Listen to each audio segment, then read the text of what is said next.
This channel does not promote any violent, harmful, or illegal activities. All content provided by this channel is meant for an educational purpose only.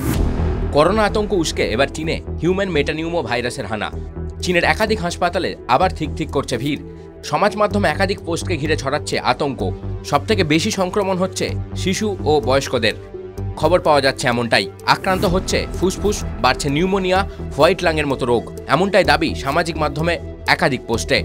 যদিও নতুন এই virus আনার বিষয়ে মুখে কুলু পেটেছে Beijing, এই পোস্টের সত্যতা যাচাই করেনি TV9 বাংলাও। চীনের এই ভাইরাসে আতঙ্ক বাড়ছে ভারতেও, তবে ভারতে এখনো পর্যন্ত HMPV ভাইরাসে আক্রান্ত হওয়ার কোনো কেস রিপোর্ট হয়নি বলে জানিয়ে দিল কেন্দ্র। হেলথ সার্ভিসের ডিরেক্টর জেনারেল অতুল গোয়াল জানিয়েছেন, এখনো পর্যন্ত ভারতে এই ভাইরাসে আক্রান্ত হওয়ার রিপোর্ট নথিভুক্ত হয়নি। এটি সাধারণ সর্দি কাশি, শ্বাসকষ্টজনিত সমস্যার মতোই। সাধারণত শিশু ও একটু বয়স্কদের মধ্যে এই ভাইরাসে আক্রান্ত হওয়ার প্রবণতা অনেকটাই বেশি।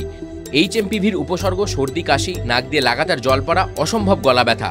বিশেষজ্ঞরা বলছেন মেটানিউমো ভাইরাস নতুন নয়, 2001 সালেও এটি ডিটেক্ট হয়েছিল। কিন্তু যেটা নতুন তা হলো আক্রমণের হার ও সংক্রমণের হার।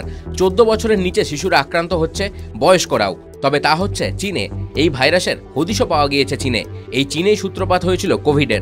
এবার গোড়া থেকেই সতর্ক থাকতে চাইছেন চিকিৎসকেরা।